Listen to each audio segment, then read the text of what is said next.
All right, I want to thank everybody for being here. It's time to get started. First, I want to establish that we just now have a quorum. So thank goodness for that. Are there any additional agenda items anybody would like to add? Okie dokie. No? All right, minutes are here. We need an approval of the minutes. So if you've read through them, the floor is open for a recommendation. Make a motion, we approve. I second it. All right, minutes are approved. All right, we have our February lodging update, and that will be Miss Julie. Thank you, Madam Chair. If everybody will get to your sheet that we included here with the bed taxes on it, this lovely report Nicole makes up for y'all. As you can see, in February of 19, we had $184,284, which was up 30% over last year in February. So looking back and at 2014-15, so we've doubled our taxes in February since 2014-15 just for that month. So again, I feel like I repeat myself all the time, but I want to reinstate that this is not normal. Normally 2 to 4% growth would be great, and we'd be happy with that. So we'll definitely take the 30.66% increase. But I want to take the time to say that these decisions that are being made, where's Paradise? Rudy's out here. He's with us today. The decisions that are made my department walks hand in hand with Paradise on a daily basis. There's decisions made all the time. We're in constant contact with them. Sometimes 20 emails a day go back and forth between our account reps and myself or Nicole or whoever in the office. So this is a constant communication. It's a constant strategy. Twisting a strategy to make it work a different way if something's not performing or whatnot, and the planning that goes into this with them. So I want to say thank you to the TDC for supporting all of the decisions that I bring to you guys that we've made and we're recommending to you guys on a normal basis. Without that support, we wouldn't be seeing these numbers necessarily. And then each one of you all that are at a hotel or a lodging facility are doing your own marketing, and I do recognize that. So it's a group effort, obviously, and so a big kudos to really everybody in the industry who's making their own path and making their own way, and then on the bigger platform, what Paradise is doing in tandem with my office, it makes a difference. You know, the numbers, at the end of the day, the numbers speak for themselves, you know, so that's all. Well, Excuse me. well, you want some water? Look, You choked me on. Dave, do you want some water? I'm good, I got it. Okay. Ms. White, do we have any idea what percentage of our room capacity this is?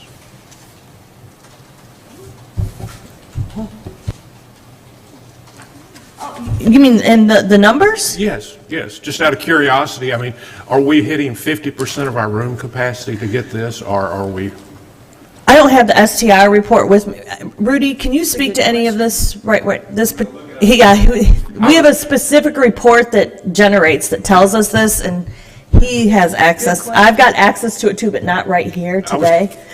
Okay, that's okay. But when he gets it, maybe when he comes up, he can talk to you about that. Okay, thank you. Absolutely. That's a great question, George. Thank you, Rudy, for looking it up, and thank you, Julie, for saying that. But I would like to piggyback off that and say thank you and your team for what you do to keep us where we are now. I'm thankful for what you do. I think this board is blessed to have you and to have Paradise and be where we are today, because you're right. If you weren't having those emails and you weren't on top of things, we would not be seeing this. So that goes back to you as well. Okay. Yeah. Good morning, everybody. Rudy Webb with Paradise Advertising for the record. So we have, I'm actually going to be showing this in my presentation today. We have a digital dashboard that we're utilizing to keep track of a number of different marketing efforts, one of which is the STAR report, which includes occupancy. So to answer your question, Mr. Jordan, it depends on the month, varies from month to month, but right now we're at about 63% occupancy. And again, that fluctuates throughout the season with seasonality. Spring and summer are usually higher, winter and fall are a little bit lower. So I would say the range is probably from 45 to 60, 70% occupancy, depending on the month. Thank you. It was just You're welcome.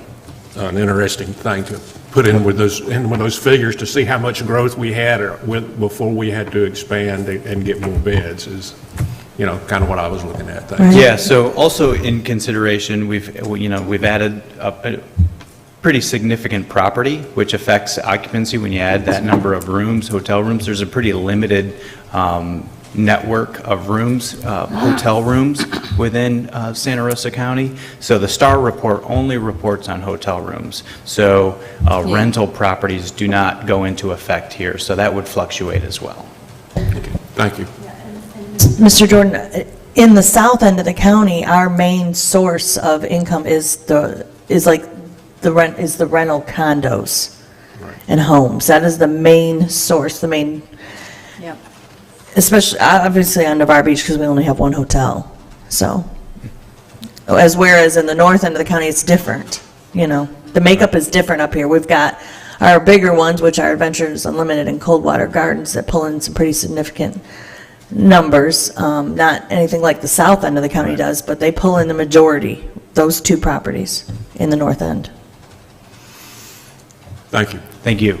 Great, thank you, Rudy. Or versus, Mr. Jordan, like the hotels at the interstate, the Holiday Inn right there at the interstate in the Best Western, because of the pathway that they're on that I-10 corridor, they're pulling in some good numbers as well, just from overnight travelers. It's just interesting information It that is. that I have not seen yet. And also, I want to bring to light, too, one of the big things that brings in a lot of motel taxes from our county is campgrounds. Yeah, It really is. yeah. They do a good job, yeah. Thank you all. All right, Julie, we're going to stay with you a little bit because you're going to talk about the next agenda item, which is the Navarre Beach area, their pier, parking lot, and all the improvements on Gulf Boulevard. Thank you, Madam Chair. And so I'll share this time with Commissioner Peach and let him talk too. But I know that the county is in the process of going to, at some point, be replacing the pier decking. And you all have got your invitation for next Tuesday's ribbon cutting for the new walkover sound side. Our office is still working with engineering, working on the beach improvements for the new shower facilities and such that'll go in the same package as the new restroom out there. I foresee that to be happening sometime in the next, maybe design and bid out in the next 90 days, hopefully. And I'll let Commissioner Peach speak to other things. Sure, thanks, Julie. The sidewalk, we awarded that, I think at our last board meeting, so the sidewalk crossing Gulf Boulevard, they're working the signs and all that now. I know one improvement that didn't come through the TDC, the speed limit signs on White Sands Boulevard have been placed. And that's thanks to the residents out there who purchased the signs and then Public Works installed them. So that'll help on White Sands, Yes. the flashing "Your Speed Is" sign. So thank you, Mr. Broker and the leaseholders for that. Like I say, yeah, the sidewalk is moving quick. They've put that out to their sidewalk contractor, so we should see that happening here, I would imagine, within the next 30 to 45 days. Get that walkway across Gulf Boulevard, direct sidewalk right to the pier. We did have a unsolicited proposal for an ice machine out there in the pier parking lot.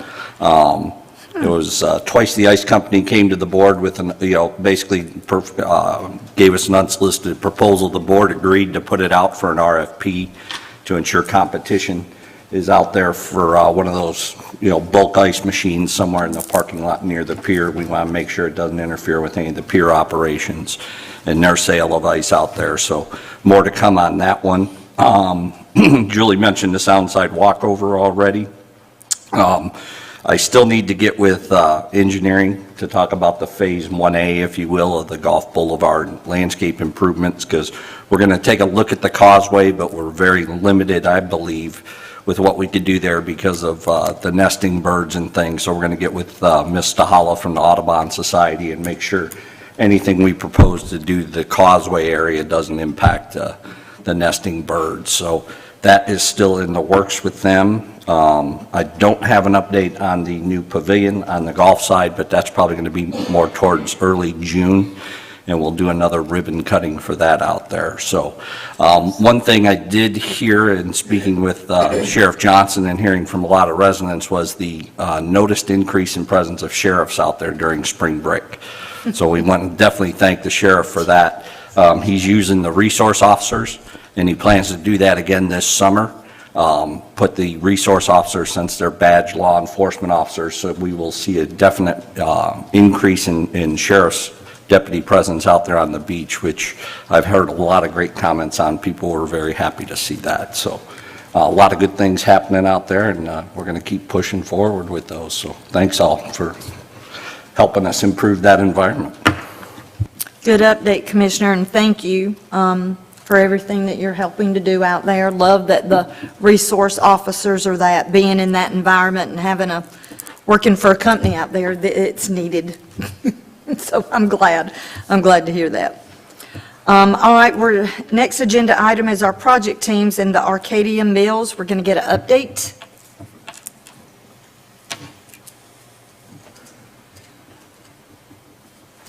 Good morning, Adrienne Walker, site manager at Arcadia Mill Archaeological Site here in Milton. Just wanted to give you guys a really brief, very brief, project update on Arcadia, and I do have some materials for that. If they're... He said no. I don't know why he said no, but he said no. Jesse, you don't have, no. Well, there you go. What? Oh, I sent them to Linda. Linda. I don't know. Well, what we do have is, I have a copy, so I'll Okay, hand it to the right. How about Oh, that? I can pass a copy and just wing it. I've got a copy, and it'll start heading to the right. So I just wanted to update you guys. I'm very thankful, and I want to thank you again for the infrastructure funding that we received in order to pay for some civil design of an ADA ramp for our new historic house museum and also a future restroom facility. And because of that funding, we were able to actually accomplish a portion of that project. So in February, we finished the ADA ramp that is on the Simpson House, which is a new historic house museum that we've recently opened to the public. So I'm very appreciative of that support, enabled us to make that historic house accessible. Historic house museums generally aren't accessible to everybody, and that's really important to us at Arcadia, that everybody has access to our resources. So we're very pleased that we were able to build that ADA ramp. We had a really lovely ribbon cutting ceremony to celebrate the opening of the property. And then we kind of finished it off with the big historic Arcadia Heritage Day, in which we opened the homestead property to the public on Saturday, March 9th. And I'm very thankful for the TDC who provided event sponsorship that helped us to advertise that. I'm still working on compiling the billing cycles for that to turn it into the office. We were able to do some radio advertisements during drive time and then also some targeted Facebook ads. We had at least 600 people show up to the event, which is huge for Arcadia. And I think that a lot is to do with the TDC funding that we received that helped us to really reach a larger audience to come and attend the event. It was a wonderful day, and it sprinkled for about 30 seconds in the entire day, so I'd say that's pretty good. And now that property is open to the public with regular operating hours, Tuesdays through Saturday, 10 to 4. So if you haven't been, I encourage you to check it out. So I just want to give a really quick update and thank you guys for your support of Arcadia. Thank you, Adrian. We appreciate that. Thank you for Adrian, coming. two of my staff were there, and Monica was there working, and Linda was there just as a citizen, and they both said it was really excellent. Good, I'm So glad good they job. enjoyed Yeah, it. Yeah. Thank you. Yeah. Thank you. And I had the pleasure of being there before they started fixing it up with Leadership Santa Rosa and Adrian, and it was very interesting, and just from the pictures, I can't wait to get back out there. I'm sorry I couldn't make the ribbon cutting, Yeah, I Adrian. would like but to go too. I would encourage everyone to go out there because it's a very neat site, and a lot of good stuff going on in back still with archaeology and that from the other houses. So good job. I look forward to getting out there and seeing it. Thank you, I appreciate it. Thank you. Thank you all. All right, next agenda, we're going to hear from Paradise. So Rudy?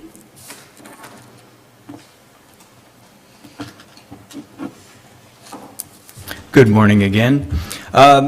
So I wanted to take you through an update on what we've been up to lately. I think we've got a presentation to go through, if we can bring that up. But really, you know, we have launched the spring-summer campaign, which started in mid-March, and really this is where we're spending the most significant amount of our media dollars. And really this is a digital campaign primarily within, you know, the 6 to 8 hour drive radius. Pretty much every major market within that 6 to 8 hour drive we're hitting with our messages. And we're targeting families and couples. We're getting ready for, you know, summer vacation, to come here for summer vacation with their families. People that are interested in beach vacations, comfort food, fitness, health, beauty, and obviously with that underlying relaxing vacation that they're looking for, which obviously they can experience here in Santa Rosa County. So that launched in mid-March and will go through essentially just after the 4th of July weekend. One area that I really wanted to talk to you about was a multi-channel activation that we've negotiated with a radio group in Atlanta. So I want to take you through that promotion, really.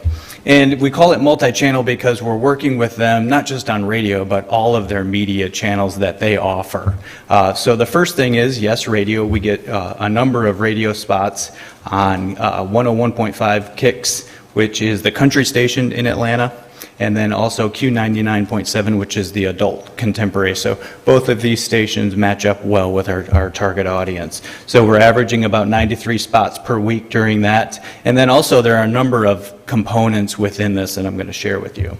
So one of the great things about this is that with their on-air talent, they're going to be doing sort of live endorsements, live reads. And what's unique about this is both of these on-air talent have been to the destination. They've been to Navarre Beach. They've stayed here, so they can relive their experiences firsthand and tell that story with their, you know, pretty significant following on their radio shows, and speak from the heart because they've really had that experience here. So we're excited about that. They're also layering in a giveaway. So they've worked with one of their partners as well to give away a relaxation treatment that is, you know, that we've helped them to promote. So there's that tie-in. So there's the register to win type of thing.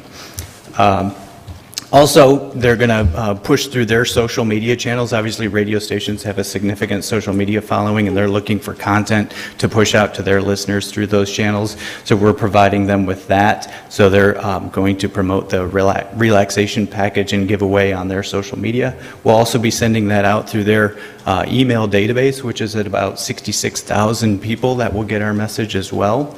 And then obviously we get banner advertising on the radio station's websites, and then radio ads on their streaming services as well. So a pretty significant program. The really cool thing is also they sponsor some concert series in Lawrenceville, and we're able to sort of have this activation at the event where people can come and get a sort of a relaxation treatment, their photos taken of them on the beach, sort of you know, experiencing the destination while they're still in Atlanta. And it allows us also to help tell the story to people that come up and take part in that relaxation station while they're there at the concert, and help tell the Santa Rosa County story and Navarre Beach story. Monica and myself will be there representing Navarre Beach at this event. Good. Yeah, so they'll be able to, sing the song and hand out any information and giveaways and promote the destination. And where is it? Lawrenceville, yeah. Lawrenceville what? What? It's on the outside of Atlanta. It's a neighborhood within Okay. Atlanta, yeah. Cool. The other thing that we're layering into this campaign, which starts, actually just started April 1st and will go through the middle of May, is some Pandora. We've Pandora streaming services. We found actually that target audience matches up really well with who we're going after, and we can significantly target specific females who are the household decision maker, especially when it comes to vacations, in these types of genres: pop, jazz, reggae, classical, and love music, I guess. I don't know what that is. Romance, maybe. Well, I don't slow know. songs, I'm I outside guess. the target market, so I'm not privy to it. So not only do Out of it.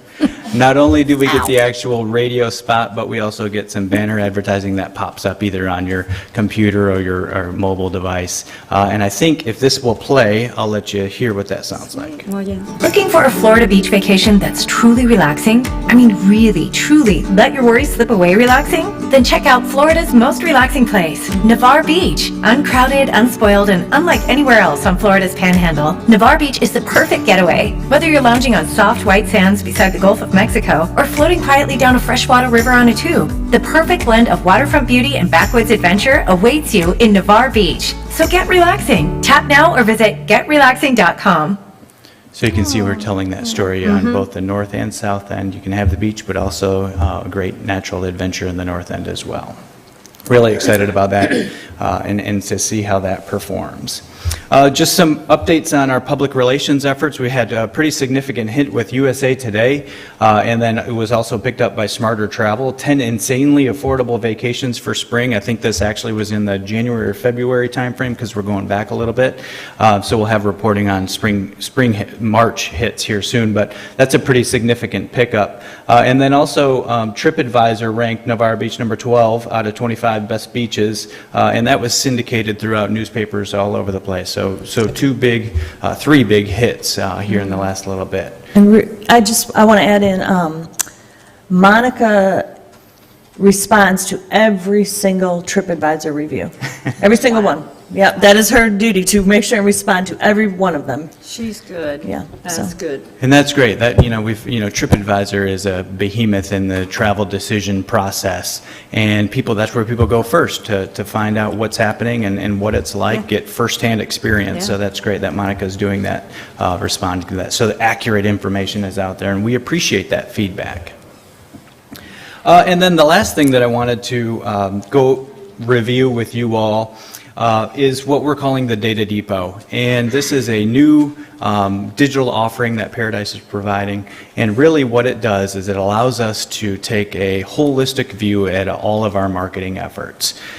So we're pulling in data from social media. We're pulling in from Facebook, Twitter, Instagram, YouTube. We're pulling in data from our paid media efforts, whether it's spend and how much we're spending each month, along with campaign performance. We're looking at the website and how that, obviously we're looking at Google Analytics, but it ties into, so this gives us a holistic view of all of our efforts, and it's great. We provide this on a monthly basis to Julie and her team, so their team can see how things are interacting. How, if we dial up social media a little bit, how does that affect visitation to the website? And then we also are able to include star report data, which gives us occupancy, ADR, and RevPAR, among other items. And then also where the rubber meets the road is tax collections on a monthly basis. So again, we can get a holistic view at all of our marketing efforts, and it allows us. Our team is looking at this on a daily basis. So our team members have this on our phones where we get pinged if something's happening and we can respond to it immediately. You all don't need to do that on a daily basis, but it's good to know that we're looking at that and we're reacting to whatever needs to be reacted to. So really excited about what that brings, and really what it does, it allows us to make smarter marketing decisions as we move forward. We can see firsthand what types of things are working, or if they're not working, how we should pivot, and then we can use that information as we start to plan moving forward. So just wanted to share that all with you. Great. Really excited about that. Any comment questions from anybody? We will soon be going into our planning and such, you know, Yeah, for so- our next seasons and whatnot. And so you guys are doing excellent. I can't thank you enough for your partnership. It is tremendously valuable to us. Thank you. We appreciate it as well. And it's amazing that, you know, we've already gone through 3 years almost up here with you all. And in our minds, we're just getting started. Rudy, thanks. Just a couple of comments, some new things that Sure. are coming up, and I had a few folks talk to me last week and this week. But the state, and we've got a lot of grants in these snorkel reefs and these fishing reefs now down that way, and these boardwalks.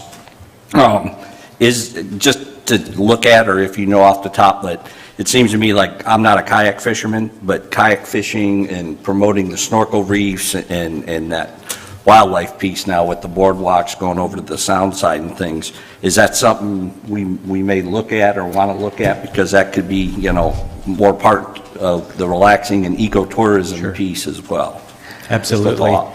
So do you want to? Yeah, we've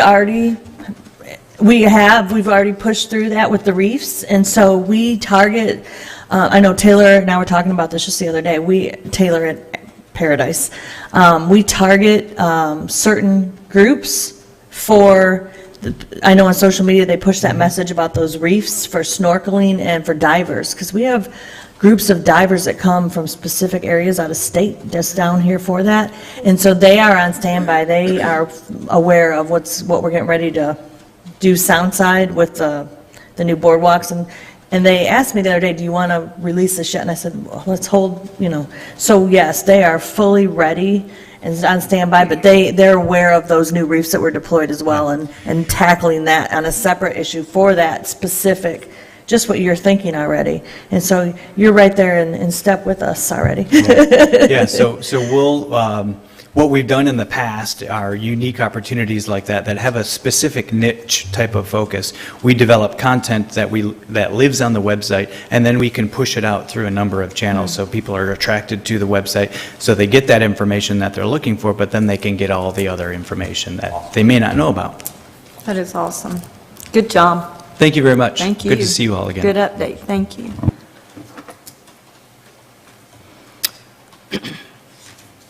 All right. Is there any other business or any public input from the group?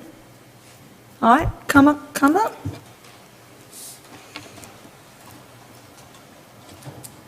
Good morning again, everybody. Morning. Name and all. Yeah, sorry, it's early for me. TJ Goulet, Greater Navarre Chamber of Commerce. I want to apologize. I missed the budget meeting. I misunderstood what was going to happen at the budget meeting, and so I missed being able to talk to you guys then. So I'm here to talk to you now. Okay. Hopefully that's okay. At the budget meeting, you approved a $5,000 grant for the Navarre Beach Bash, which I appreciate. I'm here to ask you to reconsider increasing that grant for this coming year. Navarre Beach Bash is a new event that we started last year, and thank you to this board. Last year, you funded it as a $10,000 grant that we invested 100% of that money into out-of-market radio advertising and Facebook advertising. In fact, we spent more than twice the grant money on advertising last year for the event. Unfortunately, we had a major catastrophe the weekend before that event, which hurt our numbers a little bit, but it was still a very successful event with about 3,000 people coming. It was an all-day event, lots of family entertainment in the shoulder season during the time when we most have to work to get people to come to see us. What we did was, and I know you reviewed this at the meeting, but we moved the event back to Veterans Day weekend, Saturday and Sunday, so not on Veterans Day itself, for a couple of reasons. One, we thought it would be a better fit for Navarre, given our proximity and the number of veterans that live in our area and the number of veterans that were stationed in our area at one point or another during their careers, to bring them back for a great event. We thought it'd be great to celebrate a lot of the veteran charities and the groups that work in our area to support the veterans, and then of course to support the veterans ourselves. We also thought it'd be great because November is historically one of the lowest collection months for bed taxes in our area, and we thought it would be a great way to give a boost before Thanksgiving. So that was why we moved it to the Veterans Day weekend. And we've had a plan from day one for this event, but I just wanted to share that with you a little bit. The plan was always to make it a multi-day event. Last year it was a one-day event simply because it was a first-year event and they're expensive to put on, really expensive to put on. And there's a lot of hits or misses. I mean, we talked about this last year. Country on the Sound lost an enormous amount of money at their event because they can be tough. We didn't. We were successful, in no small part thanks to the grant from this board, which has allowed us to now expand it, take it to a second day, so make it a Saturday, Sunday event, which we fully expect will increase the number of overnight visitors, which of course is the bed tax collections and the purposes of it. But it'll also allow us to expand the different groups and people that we can meet. We're going to be bringing in a food and beverage component to it, like a craft beer tastings or wine tastings. We're working on that right now. We're going to, on Sunday, we're going to bring it, so Saturday is going to be kind of like Saturday was this year at the event, with lots of great country western music, lots of food, lots of fun. Learn some lessons. We're going to have a much bigger tent because people need a place to get out of the sun during the day, because if it's nice out, it'll be sunny. And then Sunday is going to be the family day, where we'll bring in the science station, we'll bring in lots of kids' activities, the bouncy houses, but we'll still have music going on the stage. We're going to have upwards of 50 vendors for arts and crafts, plus another 15 to 20 vendors for food and beverage. So we anticipate this really growing. And the idea for us is that to use the grant money that you provide in the way that you provide it for the 3 years. We don't anticipate needing grant money beyond the 3 years, because the way we're building it is to create a self-sufficient event that serves the whole county.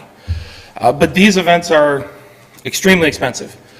And so what I'm asking is, I know we requested $20,000. Last year we were able to fund it at 10 for a one-day event. We were hoping that with it being a two-day event and then moving it to a more,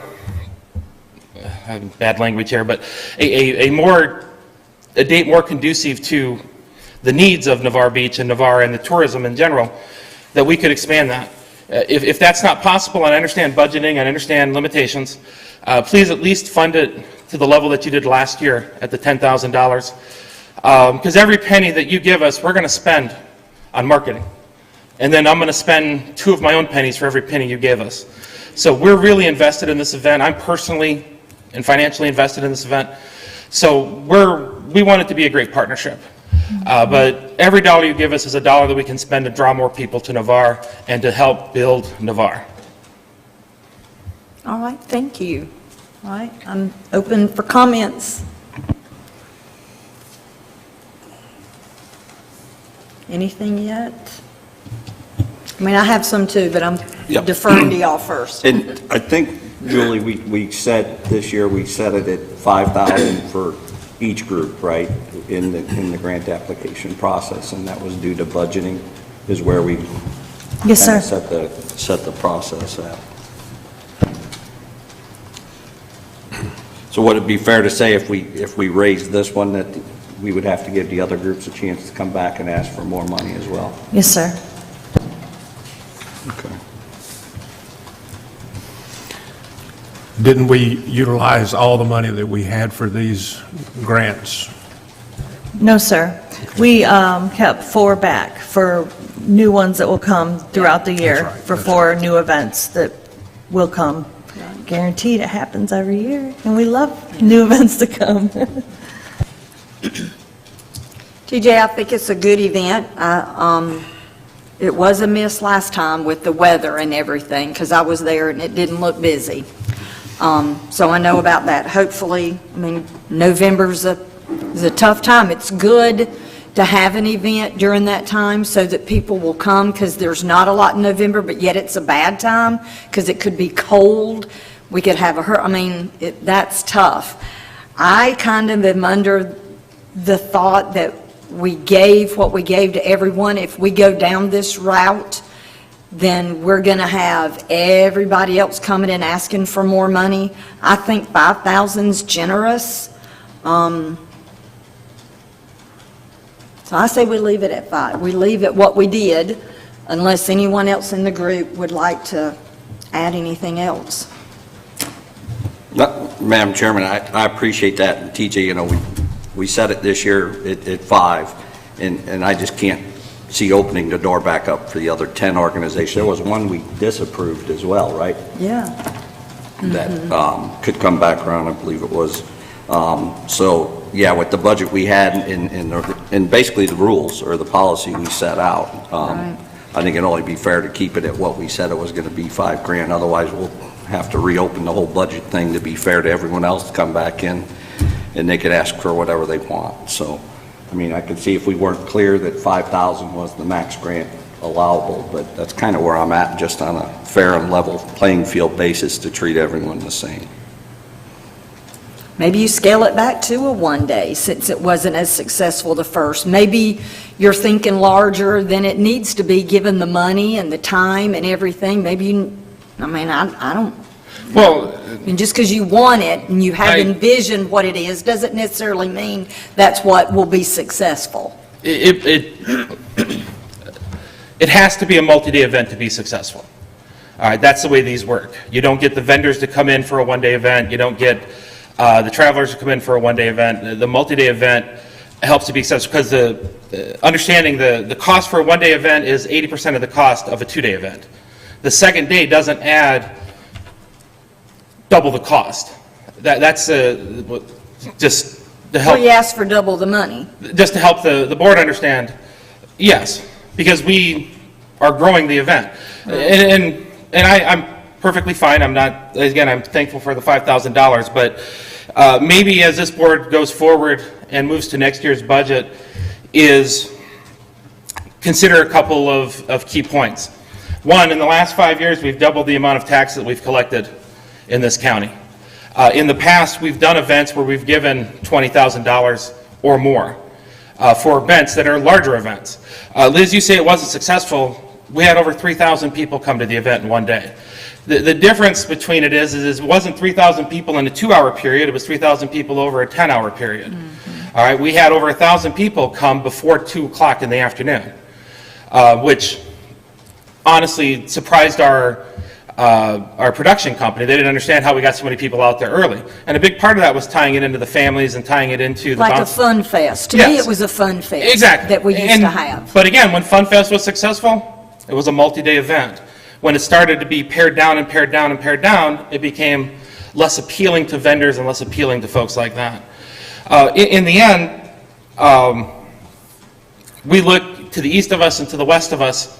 All of those beaches have signature music events. All of them. Most of them have multiple signature music events. It's a draw. And it's not a draw for the kind of people we don't want. It can be a draw for the kind of people that we do want. Last year, we had 3,000 people come to the event. We played music all day. We had fun all day. We had 0 incidents. It's not, so understand that it's designed to be a family event. It's designed to be a fun event. But it can grow into something that can be a signature event. And maybe consider, as you're going through the budget process, that those signature events require an investment, require a partnership, which is what we are trying to do with the county to help make that a reality.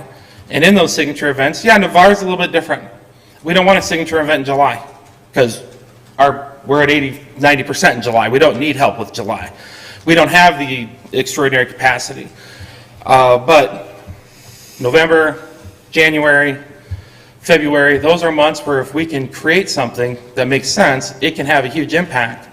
And we also know that a lot of the people that came, we had visitors come last year, and it was difficult to get an exact bed count because with the hurricane destroying thousands and thousands of homes and hotels and condos 90 miles away, we had a glut of people coming in that we don't know if they were here because their house was wiped out or if they were here because of the event, which made it difficult to keep track. But we do know that we did bring people in for the event. We do know that 38% of the visitors for the event were from outside the county, which is, again, for a first-year event, is great. So thank you for the $5,000. We appreciate it. We're going to work hard and do our best to make a great event for Navarre Beach. But please, as you're going through this budgeting process, consider that there may be events that aren't like other events, that are worth the county's investment. And we've seen that with, well, we've seen it in the past, and they work when the county partners with groups and organizations. And the other thing is while the Greater Navarre Chamber of Commerce is the primary functioning body that put this event on, there are more than a dozen other organizations in Navarre and Navarre Beach that participated and supported the event, whether it be through volunteers, whether it be through actually bringing their organizations out and working the event and supporting it, the family part of it, the music part of it. We had more than 30 businesses that sponsored the event. Our sponsorship money far exceeded what the county gave us as a grant. So we worked extremely hard. And yeah, unfortunately, we had a Class 5 hurricane bash the coast 4 days before our event. There's honestly that we did as well as we did considering that. I'm very thankful. But there isn't going to be, well, I shouldn't say that because I said that last year, but it's unlikely that in the history of the world there's never been a Class 5 hurricane in November, so I'm anticipating we won't have one of those again in November, but just in case. Right. But thank you very much for your time. Thank you, TJ, I appreciate that. All right, is there any other, is that it? Any other input? All right, well, the agenda is complete, and would anyone like to recommend that we adjourn? I'll make a motion to adjourn. All right. And I second, so thank you very much.